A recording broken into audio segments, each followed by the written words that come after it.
Okay, so what I'm going to do today is I'm just going to build a really simple dashboard. So what I have is I have some rain data. This contains the year, month, and the month, year, and the month, and the measurement in millimeters. And it's got this ID field that's really not of interest. It's just for it's like the ID field because it was dumped from a database. So I'm going to open the Analytics Studio. This is Analytics Studio by Prime Analytics. So what it does is it's quickly syncing with the online store, which is checking your purchases and getting script. So I'm going to start a new project and call it Rain Dashboard. And yeah, I'm just going to copy the description. It's not really that important. And it's going to be a dashboard. I'm going to call it just Rain. Description, you can leave it empty here. I'm going to make it. I'm going to use this theme from Theme Forest. I already purchased it, so I have the license for it, so I'm allowed to use it. So you just have to, with all these packages, when you're publishing it online, you're actually using it, you need to check that you have all the required licensing. It should be on the online store. It should have a link towards whatever content you want to use and what licenses you have to look at.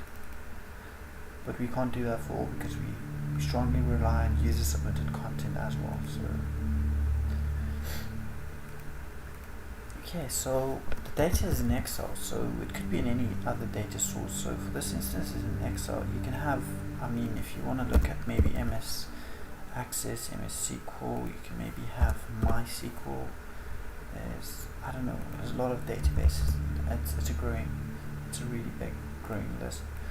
So I'm just going to select the actual file, just look at the data, and you can see there's one sheet and it's got the data and it looks fine. And then I want to select the table. This is just to select the specific sheet that I'm getting my data from.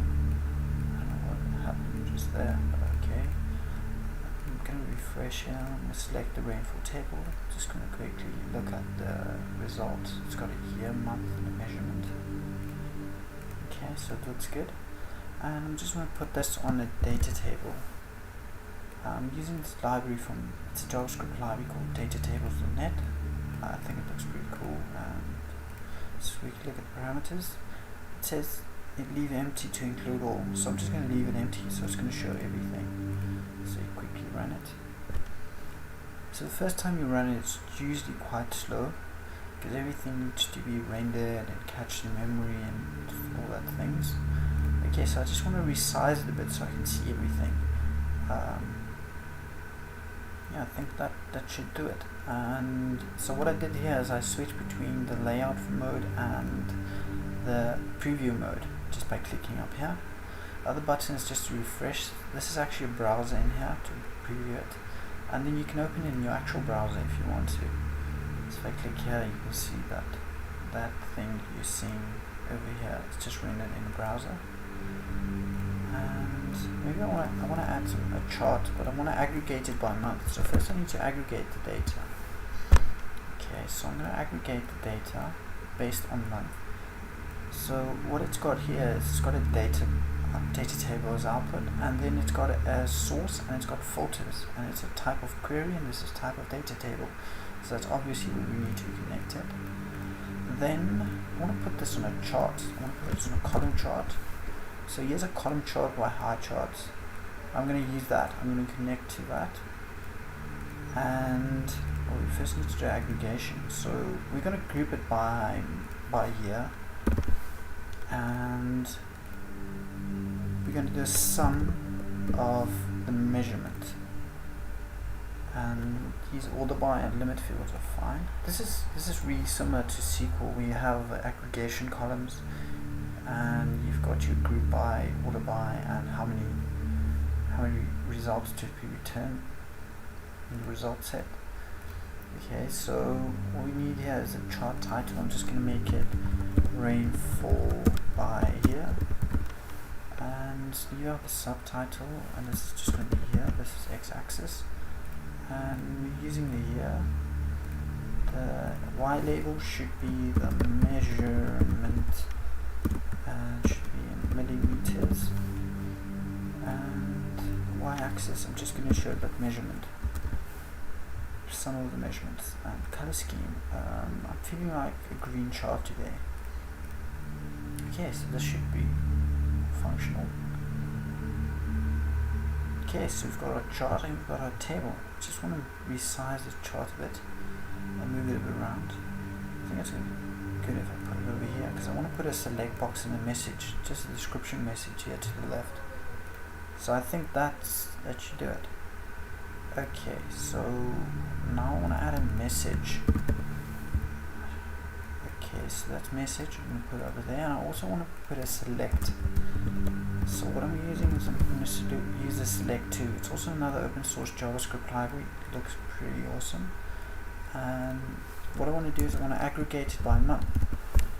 So I'm adding another aggregation, and I'm aggregating it over there, selecting it, inputs as well, and I need to do the aggregation. So my aggregation is just going to be by month. I'm not doing any calculation there. So aggregate it by month. In the select box, I'm going to put the values should be the month, the text should also be the month, and I should put the title as a month.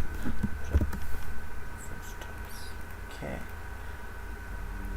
So this should now have a message. Just need to add a message. It should be rainfall overview. This should, okay, so the description should be rainfall for the Kloof region.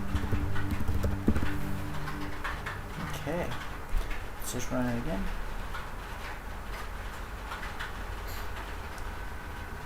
Okay, it should be down here. Okay, so you see our select and you see our message. You just need to resize it and move it a bit around it. Okay, so I'm moving that up there, and I'm moving this up there as well. And the message is definitely the top. And I'll select it's going to be over there. Okay, so you've got a rainfall fall, and you've got your month, and you've got like that. So let's just check how it looks. Okay, so I'm changing this, but it doesn't do anything, because this is because it hasn't been connected to it.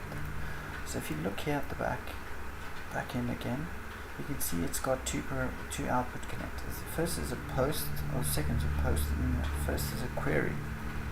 Yes, this query is of type query, and if you look at the aggregation, you can see they've got filters, and it's also of type query.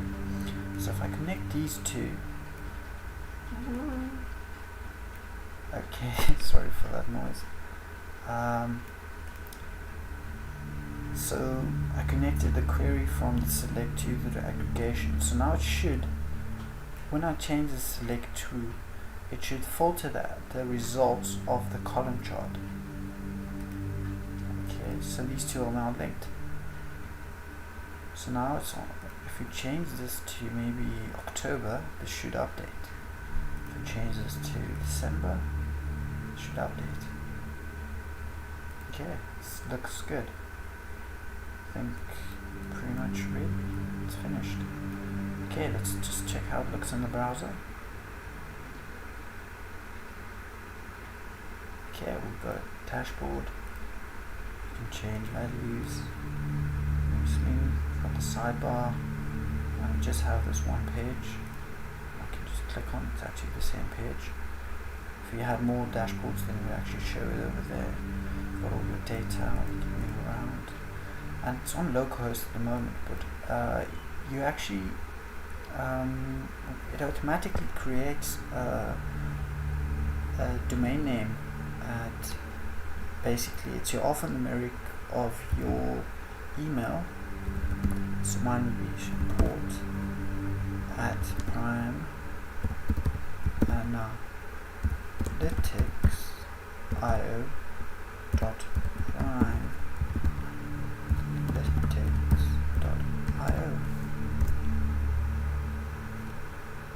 So this is the public URL for this actual page. So if you want somebody to show this to anybody that's in public, that's not on your local host, just tell them to enter this address.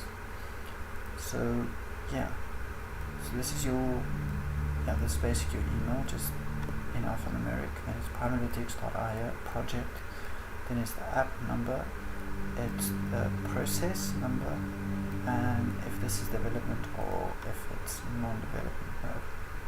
So it's just false by default. Okay, thanks for watching. Hope you enjoyed this tutorial.